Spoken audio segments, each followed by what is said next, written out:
On a tiré à la Kalachnikov dans la capitale. Janvier 2015.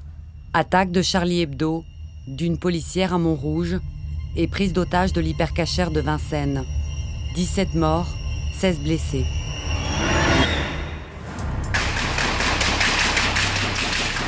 Novembre 2015. Massacre du Bataclan, des terrasses des 10e et 11e arrondissements.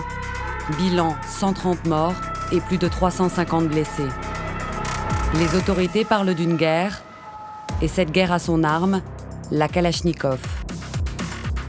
Dans chacun de ces attentats, les assaillants ont utilisé le célèbre fusil d'assaut. D'où viennent ces armes de guerre? Quelles sont les filières qui alimentent le trafic?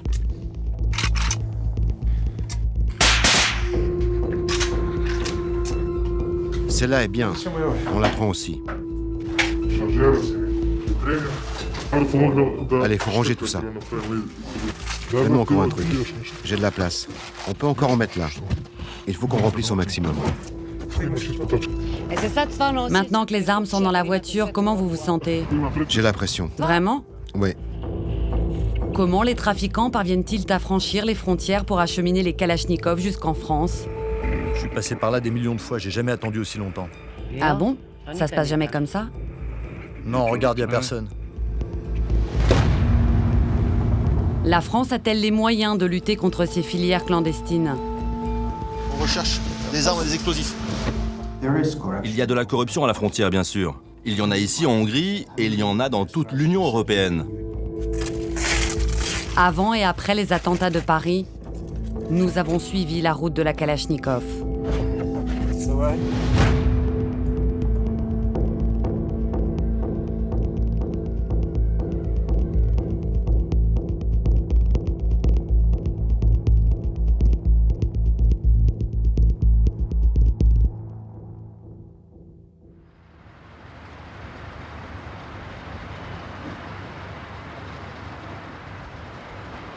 Bien avant d'être utilisée dans les attentats de 2015, la Kalachnikov a longtemps été l'arme fétiche du grand banditisme. Règlement de compte entre bandes, guerre de territoire, trafic de drogue. Je décide de remonter la route de la Kalachnikov. Nous sommes 6 mois avant les attentats de Charlie Hebdo.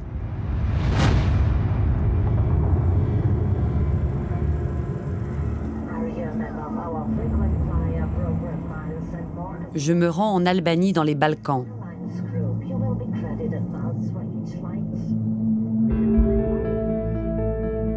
Ce pays est l'un des plus gros fournisseurs d'armes de guerre qui ensanglantent les rues de Marseille.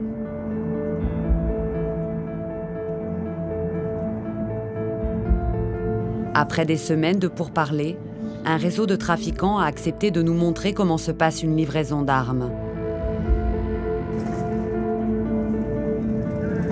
À notre arrivée dans la capitale albanaise, nous sommes accueillis dès notre descente d'avion.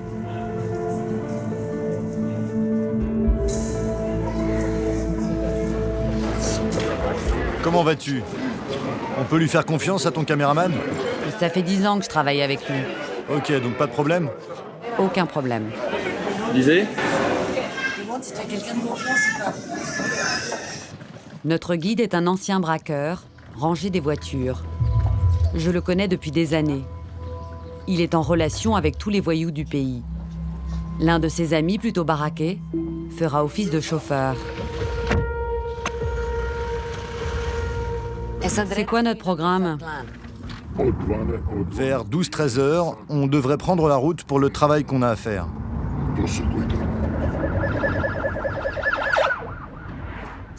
Je leur ai donné des garanties. Il faut que tout ça se termine bien. Je leur ai assuré que tout serait OK, qu'on ne filmerait pas les visages, que vous ne filmeriez pas les plaques d'immatriculation, qu'on ne puisse rien reconnaître.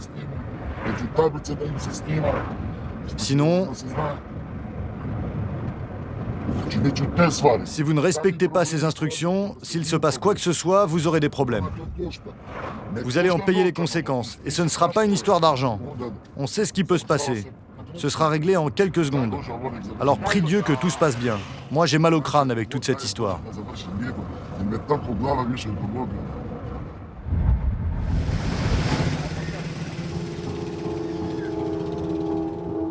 Un trafiquant s'apprête à livrer une cargaison en France. Nous avons rendez-vous dans un café avec l'homme qui va transporter les armes en voiture.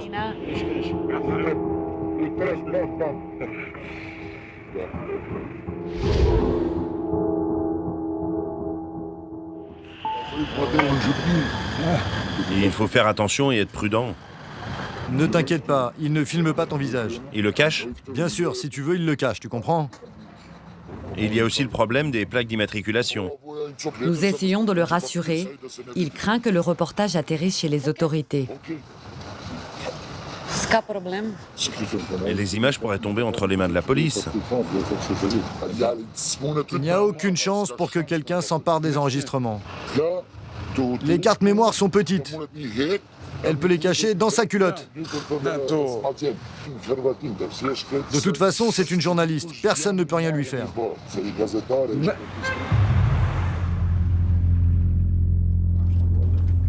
Nous allons récupérer les armes.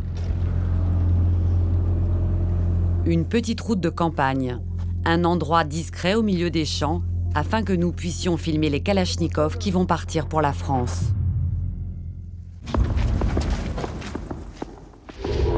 Son fournisseur surgit de nulle part, en basket, avec un simple sac de course. Mais à l'intérieur, il y a planqué tout un arsenal. Cet homme est le fournisseur du réseau. Son rôle est réunir les armes d'une commande. Le transporteur les fera passer en France. Pistolets, grenades, kalachnikov. Pourquoi trouve-t-on autant d'armes en Albanie ? La raison est historique. Il y a près de 20 ans, en 1997, l'Albanie a sombré dans le chaos. Suite à une énorme escroquerie financière impliquant la mafia et le gouvernement, la population voit ses comptes en banque évaporer. Les Albanais ruinés descendent dans la rue et l'émeute vire à l'insurrection. Le peuple attaque les casernes et vide les arsenaux. Plus de 500 000 armes légères se retrouvent dans la nature, dont 225 000 kalachnikovs. Expliquez-moi comment vous trouvez toutes les armes. Quel est votre rôle? Comment ça fonctionne? Mon rôle est de trouver la marchandise chez les villageois, chez les gens. Ce sont des armes que les gens ont ramassées pendant les émeutes de 1997, dans les dépôts d'armement, et qu'ils ont transportées chez eux à Dodan. Donc je me renseigne auprès d'amis qui posséderaient telle ou telle arme. Donc je vais chez eux avec une offre. Et quelle est l'arme la plus demandée? Ils demandent tous la Kalachnikov. C'est parfait contre les véhicules blindés et pour les bandes qui s'entretuent. Tout bandit dans tout conflit entre les clans, c'est la Kalachnikov qu'ils désirent. Vous n'avez pas peur de faire ça? Oui, j'ai peur, mais qu'est-ce que je peux faire d'autre? Il est difficile de gagner sa vie ici, les emplois sont rares. Ce que je fais me stresse beaucoup, je risque de finir en tôle et de foutre en l'air toute ma jeunesse. Mais il faut risquer pour survivre. Combien elle pèse? 4. Et combien vous l'avez achetée? Je l'ai acheté 600 €. Combien vous allez la revendre? 1500 ou 2000 €, tout va dépendre du client. Est-ce que vous savez qu'avec cette arme, on peut tuer et que ça arrive chez moi en France, notamment dans les banlieues? Qu'en pensez-vous? Oui, je me sens mal, mais je n'y pense pas trop non plus, sinon ça pourrait me ronger. Je me dis seulement, j'espère que rien de mal n'est arrivé. Combien vous gagnez par an en vendant des armes? Je gagne, disons, entre 24 et 25 000 € par an. En 2012, j'ai même gagné 30 000 €.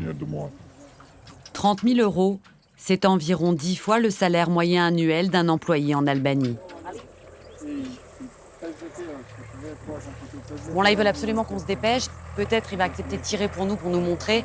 Et après, il va falloir absolument qu'on aille ailleurs, parce que visiblement, il y a des gens qui commencent à passer autour. Donc, il ne faut pas que ce soit risqué. Il ne faut pas qu'on se fasse prendre.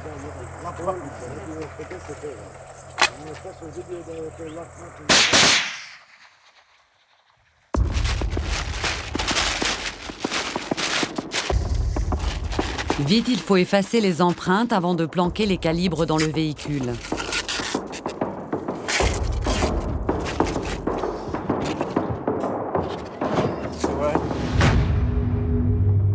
Nous avons maintenant rendez-vous pour le départ. Le transporteur s'est changé et arbore une tenue des plus classiques en chemisette et souliers de cuir. Un look de bon père de famille. Pour passer les frontières, il ne faut pas se faire remarquer. Et qu'ils arrêtent de filmer, eux, là-bas. Range ta caméra. Le convoyeur partira en tête, seul dans sa voiture. Nous sommes parvenus à le convaincre d'installer une de nos caméras discrètes sur son pare-brise. Il est 20h, c'est le moment de prendre la route vers la France.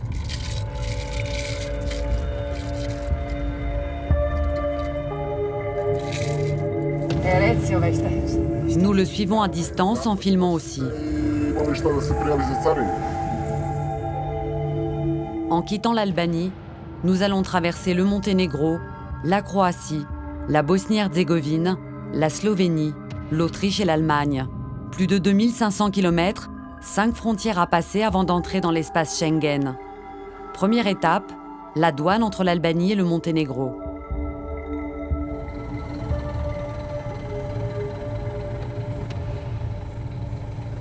Un douanier monténégrin s'approche. Bonsoir. Vous allez où? Dans la ville d'Outsigne. Et vous revenez quand? Demain ou après-demain. La voiture chargée d'armes passe sans encombre. Pas de problème pour nous non plus. Le trafiquant a une vingtaine de minutes d'avance sur nous. Nous l'appelons. T'es arrivé à la station-service, là? Arrête-toi pour prendre un café le temps qu'on arrive.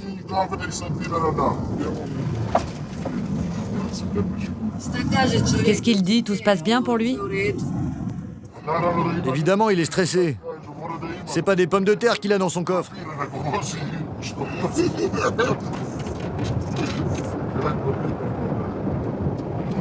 Je suis sûr qu'il a dû prendre 1 ou 2 cachets pour se calmer. Pour se relaxer un peu. Nous sommes maintenant à 2 km de la frontière avec la Croatie, l'entrée dans l'Union européenne. C'est le moment le plus délicat. Le transporteur est tendu.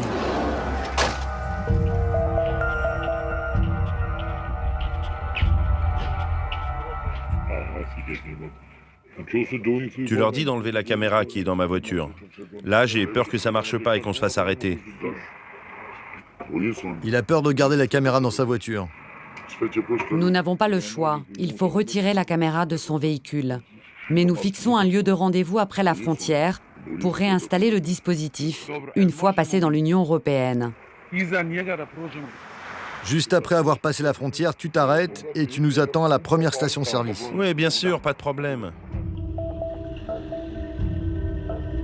Nous lui laissons une demi-heure d'avance.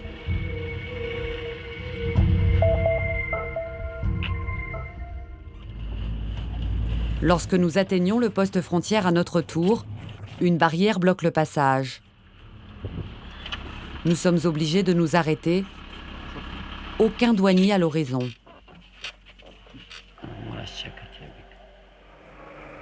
Je suis passé par là des millions de fois, j'ai jamais attendu aussi longtemps. Ah bon? Ça se passe jamais comme ça? Non, regarde, y a personne.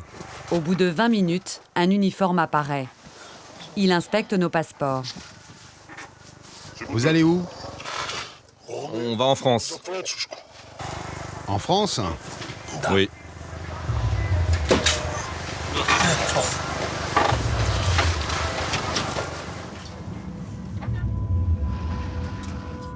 Comme convenu, nous nous arrêtons à la première station-service croate pour retrouver le trafiquant. Il y a un problème. Qu'est-ce qui se passe?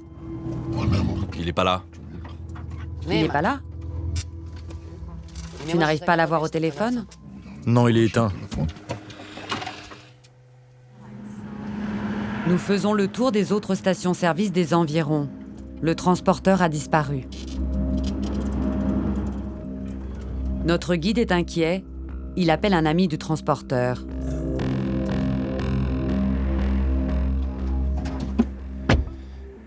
T'as appelé un de ses proches? Apparemment, il s'est fait arrêter. Mais non. Mais s'il s'était fait arrêter, on aurait remarqué quelque chose à la frontière. C'est certainement pour ça qu'on a attendu aussi longtemps à la frontière. Mais s'il avait été là, on l'aurait quand même vu, alors qu'on n'a vu personne. Va savoir où ils l'ont emmené. On n'a même pas vu sa voiture. Ils ont dû mettre la voiture dans un hangar et la passer au scanner. Un garage. Pour fouiller la voiture. La police doit être en train de l'interroger. «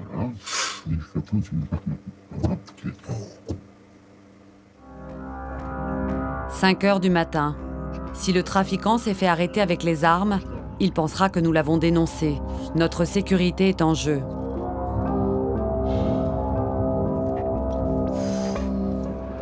Donc là, notre accompagnateur nous dit qu'on va aller à Dubrovnik. C'est pas trop loin d'ici, à quelques kilomètres. Et en fait, on va rester là-bas jusqu'à ce qu'on ait des nouvelles du trafiquant. En espérant qu'on en ait avant demain matin. Galère. Après 2 heures de sommeil, nous avons rendez-vous devant un grand hôtel avec notre guide. Il a enfin des infos sur le trafiquant.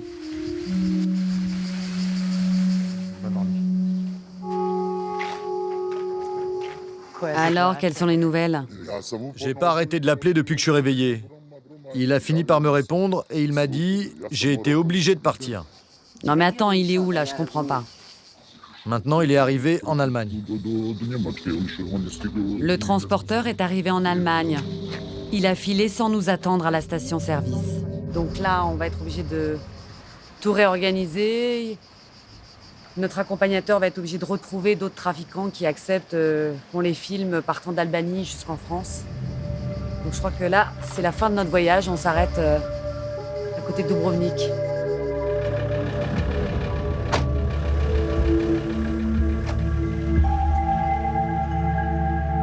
Six mois plus tard, les Kalachnikov font irruption dans l'actualité française de façon dramatique.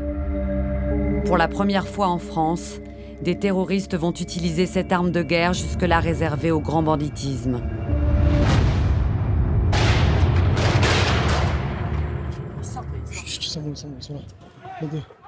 Attaque de Charlie Hebdo, 12 morts par balle et 11 blessés.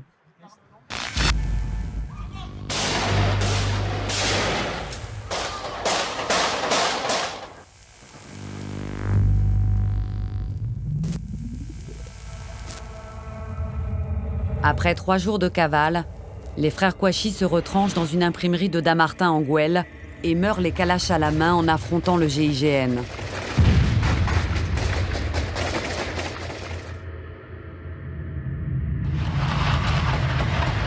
Au même moment, Amédi Koulibaly, 32 ans, prend en otage 20 personnes dans un supermarché cachère de Vincennes. Il tue 4 personnes, en blesse 4 et meurt dans l'assaut du raid. Dans sa vidéo de revendication au nom de Daesh, Koulibaly pose à côté de sa Kalachnikov.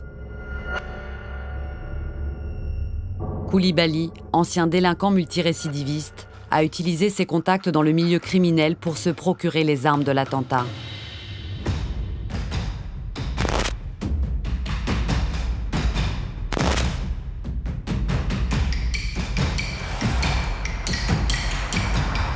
L'Institut de recherche criminelle de la gendarmerie de Pontoise est spécialisé dans les expertises balistiques. Dans cette armurerie, les gendarmes stockent une partie des armes saisies lors de leurs enquêtes. Il y a plus de 200 fusils d'assaut. Des armes de type Kalachnikov, sur Paris, on en trouve plusieurs centaines. Je ne veux pas apeurer les gens, mais des Kalachnikov, on en reçoit tous les mois ici, au laboratoire. Aujourd'hui, voyous traditionnels et terroristes islamistes font des affaires ensemble. Si les gens qui sont djihadistes ont un besoin d'armes, on peut très bien avoir une porosité entre le milieu de la criminalité organisée, que ce soit stupéfiant ou braquage, vers des djihadistes. Ils ne vont pas forcément leur dire à quelle fin ils vont acheter ces armes-là. tout ce qui compte dans les trafics, c'est de pouvoir vendre. C'est-à-dire vous vous retrouvez avec quelqu'un qui a besoin d'une arme à feu, quelqu'un qui en a une et qui en a plus besoin, il est là pour faire de l'argent, il va la revendre. C'est aussi simple que ça. C'est aussi simple que ça. Le modèle le plus souvent saisi par les gendarmes dans leurs enquêtes est un fusil d'assaut de type Kalachnikov, produit en Serbie. Le modèle qu'on retrouve le plus en expertise, ça reste le M70 yougoslave. Que ce soit de la M70 AB2, vous voyez, avec un système de crosse rétractable, c'est-à-dire qu'on va pouvoir défaire la crosse pour pouvoir épauler ou pas. Ça permet de la dissimuler plus facilement, mais on va aussi avoir des productions qui viennent du même pays avec une crosse qui n'est pas rétractable du tout. Je sais qu'il y en a plus de 7 Kalachnikov sur 10 qui ont été produites dans les Balkans. C'est plus que 70%. Le modèle M70 a été conçu en 1970. Il est fabriqué dans la petite ville de Kragujevac, en Serbie. Après des mois de négociations, nous avons obtenu une autorisation de tournage dans l'usine Zastava qui produit le M70. Dans la salle d'exposition, le chef des ventes nous présente toute sa gamme. Bonjour. Bonjour. Nous nous trouvons dans notre salle d'exposition où vous pouvez trouver tous les modèles fabriqués ici. On trouve toutes nos armes qui sont sur le marché. Et c'est ici que viennent tous nos acheteurs. Tout ce que vous voyez là, c'est le programme militaire. Les fusils automatiques, les fusils mitrailleurs et les fusils à lunettes. Quelle est l'arme la plus populaire que fabrique l'usine Zastava? C'est l'arme Zastava la plus populaire depuis des années. C'est ce fusil automatique, le M70 AB2, avec crosse rétractable. C'est l'arme qui a marqué l'histoire, c'est l'arme de guerre qui a marqué l'histoire. C'est ce fusil d'assaut-là, et on l'utilise encore, et on continue à le vendre aujourd'hui à nos acheteurs. Donc c'est l'arme de type Kalachnikov que vous vendez le plus? Oui, c'est le cas. C'est donc l'arme la plus connue? Sans hésiter, on peut dire la plus légendaire. Légendaire. Oui, elle est entrée dans l'histoire. La Kalachnikov a été inventée par les Russes en 1947. D'où son premier nom, AK-47. Depuis, l'arme a été produite à plus de 100 millions d'exemplaires, sans compter les imitations dans les pays de l'Est et en Chine. C'est l'arme la plus répandue sur la planète. Rustique et peu coûteux, ce fusil mitrailleur a été adopté par les guérillas du monde entier à partir des années 70, jusque dans les mains des enfants soldats. En remerciement des services rendus, la Kalash illustre les drapeaux du Mozambique ou du mouvement libanais Hezbollah.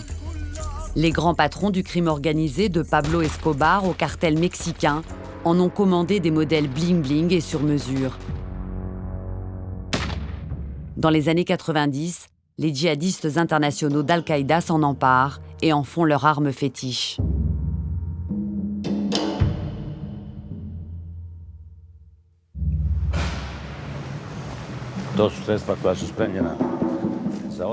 Je continue ma visite de l'usine Zastava avec le directeur. Direction le stand de tir. C'est ici que toutes les armes sont testées.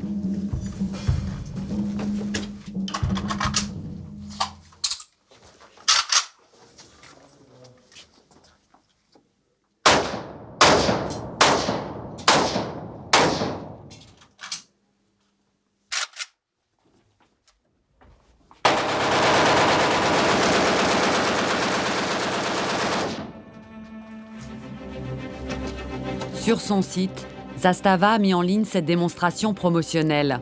Les fusils mitrailleurs de type Kalachnikov permettent de tirer en moins de 30 secondes jusqu'à 350 balles. Un déluge de feu permis par un système de percussion très particulier.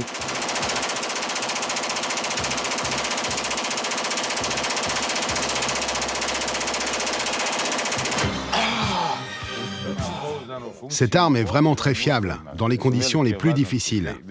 Qu'il y ait une intense humidité, qu'elle aille dans l'eau, dans le sable, que le combattant tombe dans la boue, il suffit qu'il la secoue, qu'il ouvre, qu'il essuie, et ça repart. C'est tellement facile à démonter, c'est un mécanisme tellement simple. Rien à voir avec la complexité du mécanisme d'une montre. En résumé, c'est un fusil d'assaut qui marche non-stop. Donc tout le monde peut utiliser cette arme, la Kalachnikov. Tous ceux qui sont capables de la prendre en main peuvent l'utiliser. En fait, en une demi-heure, on peut apprendre à l'utiliser sans problème. En 30 minutes. Oui. La Kalachnikov et ses imitations ont fait des millions de morts depuis 1947. Mais chez Zastava, on préfère présenter les choses autrement. Je suis tout de même dans une usine d'armement. Et les armes tuent. Pourquoi ne voir que ce côté des armes qui tuent? Parce que d'un autre côté, les armes, c'est aussi le symbole de la liberté, de la sécurité. Dieu merci, nous ne vendons pas de la mort aux gens. Nous vendons de la vie, de la sécurité et de la liberté. Ce n'est pas bien de regarder les choses uniquement de ce point de vue-là. C'est pas contre vous, mais les armes, c'est quand même quelque chose de noble. Mais la situation dans le monde a changé. Aujourd'hui, des attentats terroristes sont commis avec des Kalachnikovs. Si ça arrive dans les mains des terroristes, c'est terrible. Mais comment empêcher ça? Nous, on ne peut pas l'empêcher. Au départ, on vend ce fusil d'assaut à un pays. Les canaux qui ensuite permettent que ça arrive dans les mains de ces gens-là, nous n'avons aucune influence là-dessus. Regardez ce qui s'est passé en France quand 2 hommes armés de Kalash ont attaqué Charlie Hebdo. C'est terrible. Des innocents sont morts. Des citoyens normaux qui vivaient leur vie sont morts à cause de psychopathes qui se sont procurés des armes. Et nous, on est là où on est. On fabrique ce qu'on fabrique. Que pouvons-nous faire?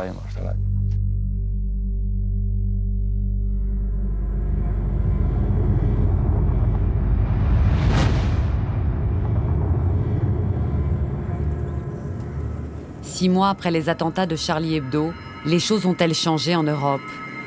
Est-il plus difficile de se procurer des armes et de passer les frontières? Aucune mesure spécifique n'a été prise officiellement par les autorités françaises pour endiguer les livraisons illicites depuis les Balkans. Pour savoir si le trafic continue, je me rends en Bosnie-Herzégovine. Sarajevo, au cœur de l'ex-Yougoslavie.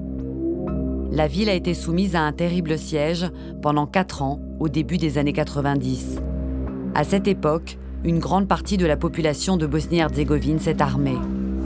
20 ans après la signature des accords de paix, les stocks d'armes légères sont encore très nombreux dans cette région. Pour savoir si le passage aux frontières est plus difficile qu'avant la tuerie de Charlie Hebdo, j'ai pris contact avec un réseau de trafiquants bosniaques qui acceptent de m'emmener.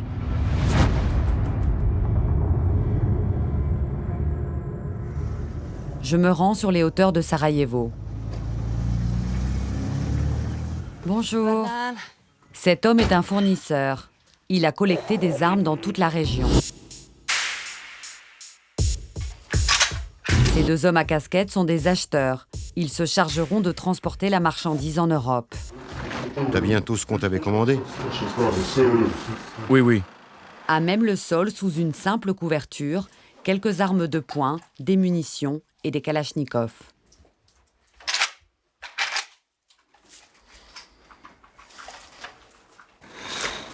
Elle est bien celle-là. C'est un modèle serbe. Elle est bien. Les chargeurs, tu me les as mis de côté? Oui, ils sont là. C'est bien. Je les mets là. Il faut qu'on les empaquette. Celle-là est bien. On la prend aussi. Celle-là est vraiment top par rapport à l'autre. Tu vois? Celle-là est impeccable. T'as quoi d'autre? T'aurais pu trouver plus de pistolets quand même. Il y a des grenades. Combien t'en as? 50. Mon frère, 50 grenades, c'est trop. On en prend combien? 10? 20? C'est combien si on en prend 15? 5 € chacune. Ok, alors on en prend 15. Et les bazookas que je t'ai commandés, ils sont où? J'en ai trouvé, mais que des grands. Ça ne t'aurait pas intéressé. Ouais, je pourrais rien en faire. Mon frère, la prochaine fois, il faudra les bazookas et que tu me trouves encore plus de pistolets. Par mesure de sécurité, on me demande d'enfiler des gants. La moindre empreinte pourrait permettre de remonter jusqu'à eux. Pourquoi celle-là est mieux? Parce qu'elle est mieux entretenue que l'autre. Tu le vois par rapport à celle-là. Rien qu'à l'œil. Et combien vous allez en prendre là de cartouches? Ah, on en prend environ 300.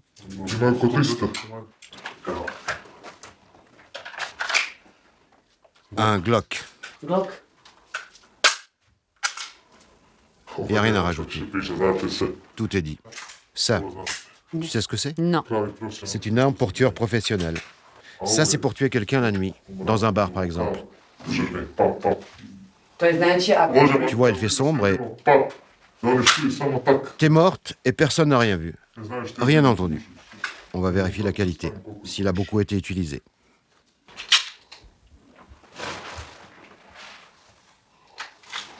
Parfait. Il a à peine servi. Et ça, vous savez ce que c'est? Du plastique? 1 kilo d'explosifs. Avec ça, tu fais péter un bâtiment entier, tranquille. Voici ce que les transporteurs devront acheminer jusqu'au Luxembourg. Un véritable arsenal.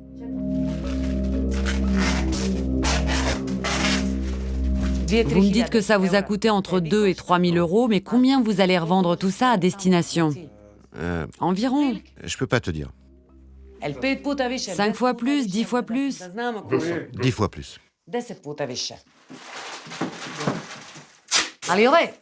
Je voudrais vous demander quelque chose. Est-ce que vous êtes conscient que ces armes, par exemple cette Kalachnikov, elle peut tuer des gens chez moi en France ou ailleurs?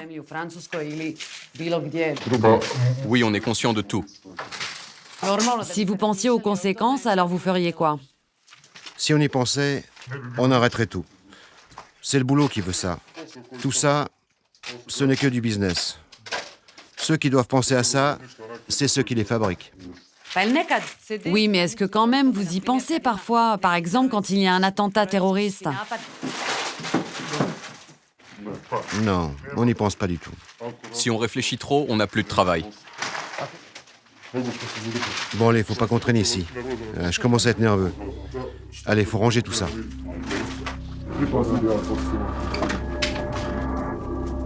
Là, c'est des caches qu'ils ont, par exemple, là. Ils ont des tapis par-dessus, et hop, en dessous, hop, ça c'est des caches où il y a visiblement des pistolets qui peuvent tenir dedans. Les armes sont cachées dans tous les recoins de leur voiture de location. Alors, mais elle est sûre, cette cache-là? Écoutez, s'ils ont envie de fouiller, ils trouveront. Mais pour l'instant, ça ne m'est jamais arrivé. Donne-moi encore un truc. J'ai de la place.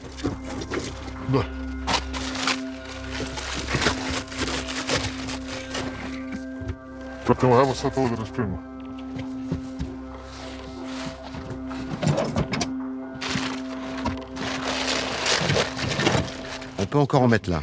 Il faut qu'on remplisse au maximum. Là, c'est un endroit sûr. Personne ne va rien trouver. Quand ils ouvrent le coffre, ils contrôlent les sacs et point barre. S'ils ouvrent là, ils contrôlent et c'est OK. Donc là, tout est OK, il n'y a rien.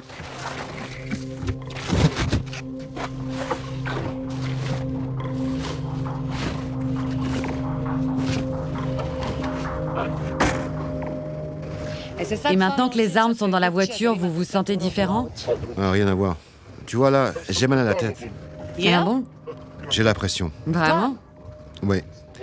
D'ailleurs, on va vous laisser ici, là. Ils vont nous arrêter ici parce que, comme il y a les armes dans la voiture, ils sont trop en panique, ils veulent pas qu'on reste avec eux avec les armes pour pas qu'on se fasse arrêter. Donc on va descendre, nous, ici.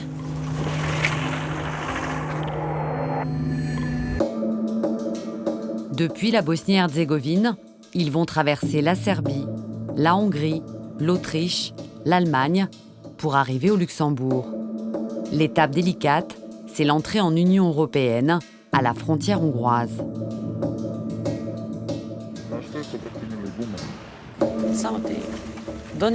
J'ai ramené une carte de l'Europe. Ils ont l'intention de passer par le poste frontière hongrois de Röszke, Selon eux, pour entrer en Europe, ils ont une méthode infaillible, la corruption des douaniers. Donc vous avez une connexion là-bas. Oui, et d'ailleurs, nous devons être là-bas ce soir. On doit passer la frontière avant 5 heures du matin.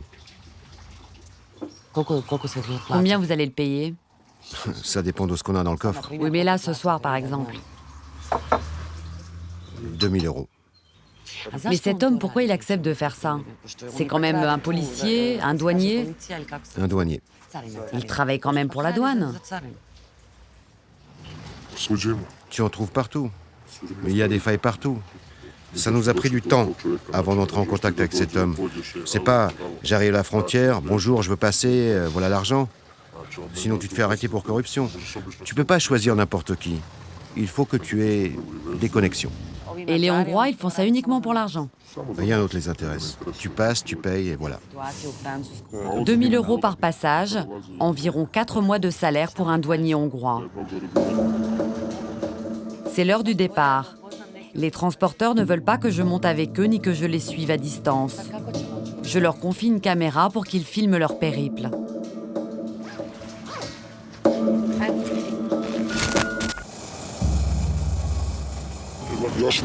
On approche de la frontière entre la Bosnie et la Serbie. L'adrénaline commence à monter et on ne manque pas d'excitation. Ils passent la première frontière avec la Serbie sans encombre. On vient de passer la frontière serbe sans problème. C'était juste un contrôle de routine. Ils ont ouvert le coffre, regardé nos affaires personnelles et bonne soirée. On peut dire qu'on est très détendu, on n'est pas nerveux. Même pas une seconde de peur. Ouais, enfin, t'as stressé tout à l'heure à la frontière serbe, quand ils t'ont demandé d'ouvrir le coffre. Oui, c'est vrai, mais parce que je me suis fait un mauvais film, un bad trip. Ouais, en fait, t'as eu peur que l'équipe de tournage te balance. Tu peux pas faire confiance. Tu peux même jamais avoir confiance en qui que ce soit. Ça fait partie de notre boulot. À qui faire confiance?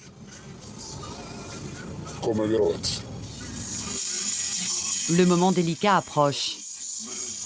À une dizaine de kilomètres de la douane hongroise de Röszke, ils s'arrêtent sur le bord de la route pour prendre un café.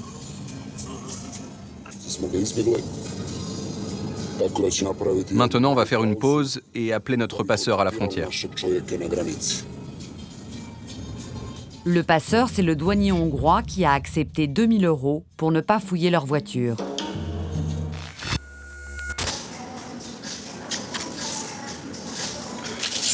T'es fatigué?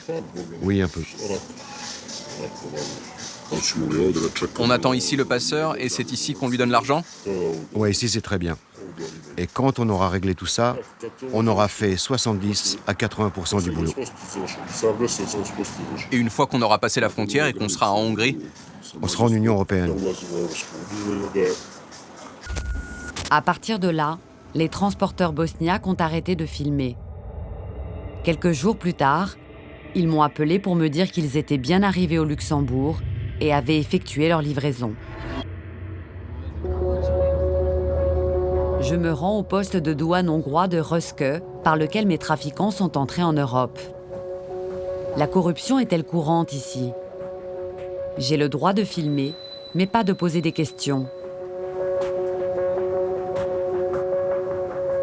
Je me suis donc équipée d'une caméra cachée.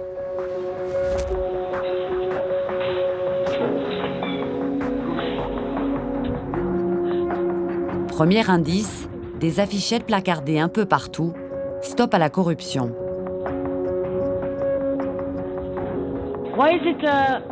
Pourquoi il y a écrit stop à la corruption ici? Je ne sais pas. Oui, mais pourquoi?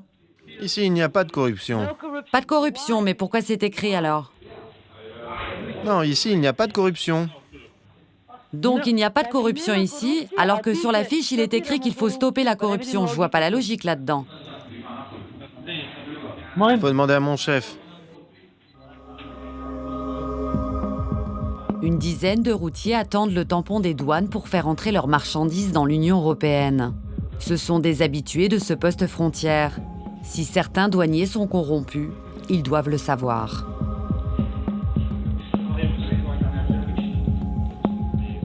J'ai demandé au douanier pourquoi il y avait écrit Stop Corruption. Parce qu'il y en a. Alors justement, je travaille sur la corruption. Ici, il y en a tant que tu veux. Pourtant, le douanier hongrois me dit qu'il n'y en a pas. C'est ici qu'il y en a le plus. Ils ne vont jamais vous l'avouer. On parle de quel type de corruption? Mieux vaut que je me taise. Sinon, je vais en dire trop. Il y a des règles à respecter. Si on ne donne pas de bakchich, ils vont nous contrôler.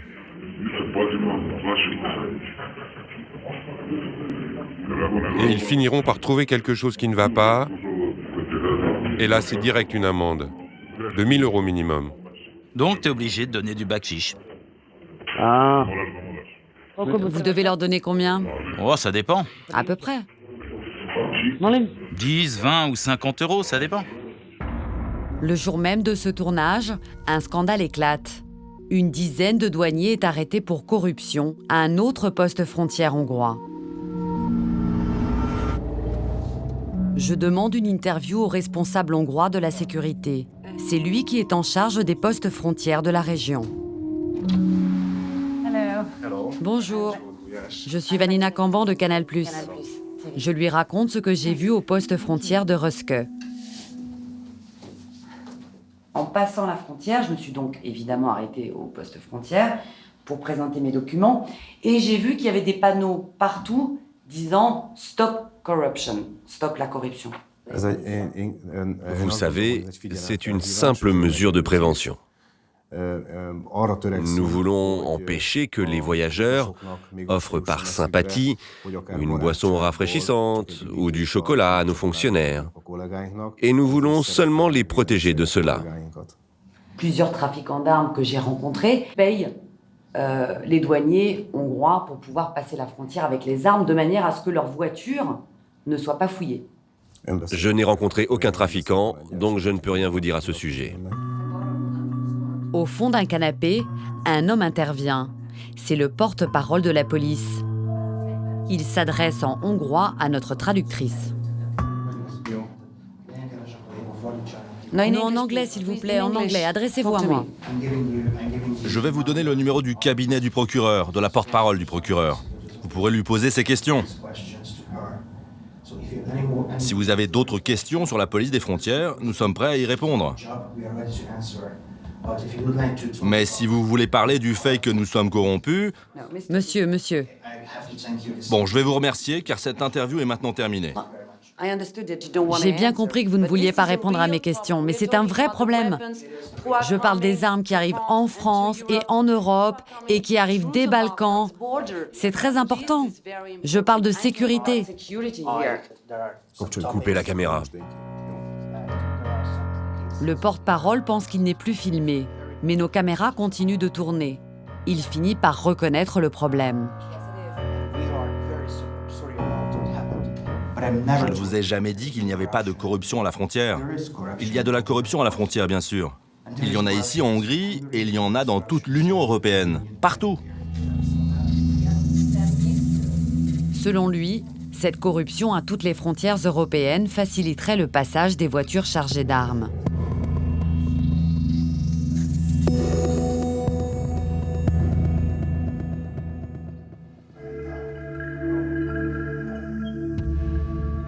À ce stade de mon enquête, je m'apprête à finir mon film.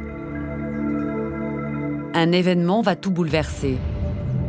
Les attentats de Paris, le 13 novembre 2015.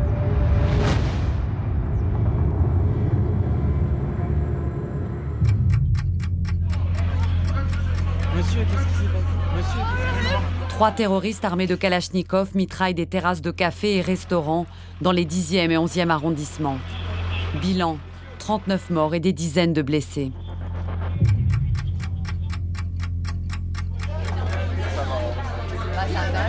Coïncidence, ce soir-là, je prends un verre à 100 mètres du Bataclan.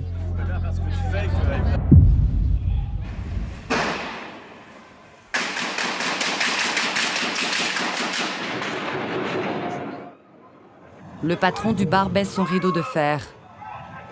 J'échange quelques SMS avec ma rédactrice en chef. C'est un truc de dingue, il y a une prise d'otage au Bataclan. Je suis à 100 mètres enfermé dans un bar. Putain, ça va? Stressant, on a entendu les tirs. Les gens couraient, on s'est enfermé. Putain, ça va toujours? On est enfermé, des mecs viennent d'arriver choqués. Nous aussi, on a entendu des booms. Dehors, ils sont méga armés. Il y a des coups de feu, périmètre bouclé. 2h30 plus tard, la police nous autorise enfin à quitter les lieux. Je commence à tourner. La prise d'otage au Bataclan a fait 90 morts et des dizaines de blessés.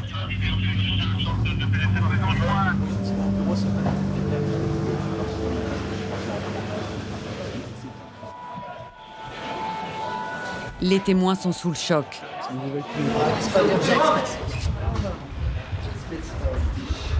Alors moi j'étais à l'intérieur du bar. Je vois des gens qui commencent à courir. Et là donc je sors immédiatement. Et là il y avait une foule énorme qui commençait à circuler dans la rue. Et on a vu des gens en sang. Voilà, une femme qui était portée, apparemment qui était blessée par balle, parce qu'on a discuté avec les pompiers après. Ils nous ont dit il y a une fusillade au Bataclan, rentrez tout de suite. Et là comment vous vous sentez? Là, je suis soulagée qu'on vienne me chercher après 5-6 heures d'attente. Mais je suis absolument dégoûtée et profondément choquée. Là,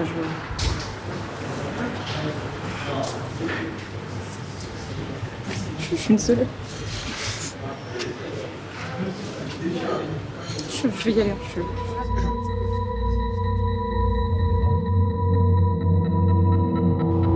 Parmi les armes utilisées pour ces attentats, 6 Kalachnikov M70 fabriqués dans l'usine serbe de Zastava.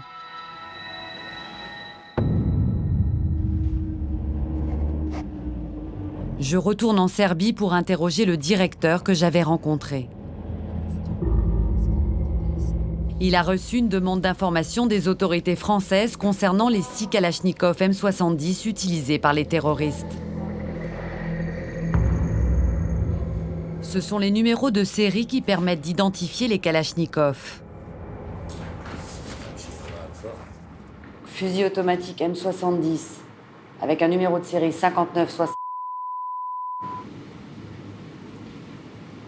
Produite en 1990. Donc elle est partie à Novo Mesto en Slovénie. Le directeur ne sait pas comment ces armes sont arrivées en France. Comment perd-on la trace de ces armes? Pardonnez-moi, mais quand on est en période de guerre et qu'un soldat qui a une arme se fait tuer dans une forêt et que cette arme est récupérée par quelqu'un d'autre, comment on contrôle ça? Ça arrivait tout le temps. Les gens achetaient ces armes, les revendaient et faisaient du trafic avec. Les informations fournies par Zastava ne sont qu'un premier pas pour les enquêteurs. Ils vont ensuite devoir remonter tout le circuit des intermédiaires et des fournisseurs jusqu'aux assassins de Paris. Un travail de très longue haleine. Le lendemain des attentats, les autorités françaises ont décrété l'état d'urgence et mis en place des contrôles renforcés aux frontières. Des contrôles aléatoires. Vous montez sur le côté? À gauche? Un contrôle d'une durée de 2 heures. Une douzaine d'hommes est spécialement dépêchés pour fouiller les véhicules. Merci. J'ai obtenu de pouvoir filmer un barrage à la frontière entre la France et la Suisse. Divonne-les-Bains, l'une des routes les plus directes depuis la région des Balkans.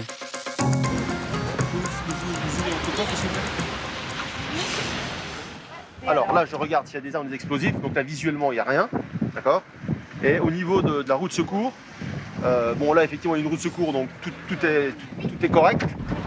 Là, vous regardez uniquement cette partie-là, c'est-à-dire où il y a la Alors, route de secours. je regarde le coffre. Ensuite, on va aller voir la boîte à gants devant. D'accord. Et puis, au niveau des sièges à l'arrière. Et là, par exemple, vous avez eu vous une formation un petit peu pour qu'on vous explique où est-ce qu'il faut regarder dans un véhicule? Non, en fait, là, c'est un contrôle de bon sens, je dirais.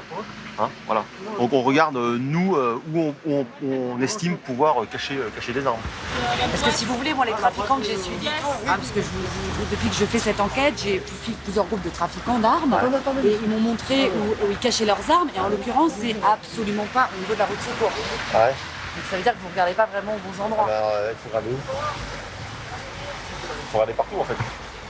Hein, mais alors, la difficulté, c'est ce que je vous disais, c'est qu'on ne peut pas se permettre de fouiller un véhicule complètement, parce que sinon, on va y passer une demi-heure. Hein, là, c'est vraiment des contrôles aléatoires. Donc, on joue, enfin, je dirais qu'on peut jouer également sur la chance. Alors, vous comprenez que si on passe à un véhicule au peigne fin, on peut le faire, hein, on peut regarder dessous, on prend des miroirs, etc. On fait passer le chien. On va y passer un quart d'heure, 20 minutes, et pendant qu'on fait ça, il y a tout un flot de véhicules qui passent, quoi.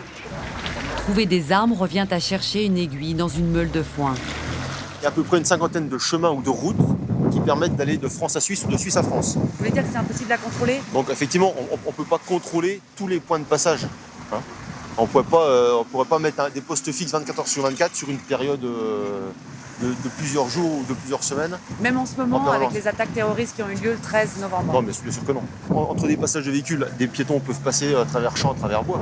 Hein, une frontière, c'est pas un mur de 10 mètres de haut. Hein. Une frontière, c'est... Enfin, les frontières ne sont pas infranchissables, finalement.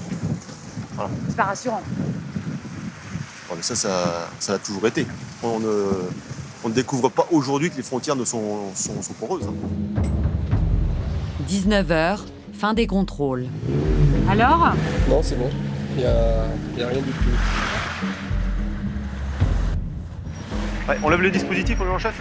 Hein, vous le dites aux militaires?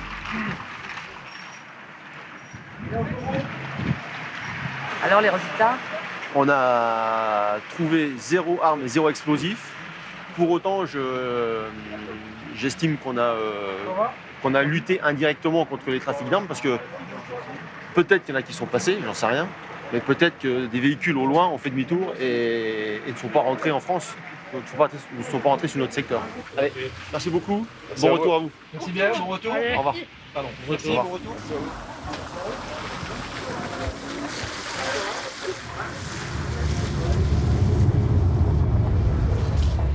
Selon mes informations, les trafiquants ne sont pas plus inquiets aujourd'hui pour leur business qu'au lendemain des attentats de Charlie Hebdo.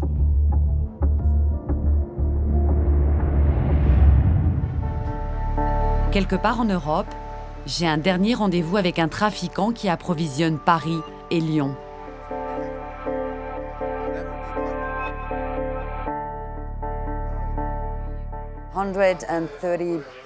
« 130 personnes ont été tuées à la Kalachnikov. Est-ce que vous pensez qu'après ces attaques terroristes, les armes vont quand même continuer à arriver en France? Oui, ça va continuer. Ça va continuer. Ils ne peuvent pas les arrêter. Je suis désolé pour tout ça, mais ils ne peuvent pas les arrêter. C'est impossible. Ils peuvent peut-être intercepter une cargaison, mais 3 autres vont passer. Pourquoi? Pourquoi? C'est le business. Les gens veulent faire de l'argent. Et vous, par exemple, aujourd'hui, vous n'accepteriez pas de faire une vente d'armes? Si, s'il paie double. Pourquoi je ne le ferais pas?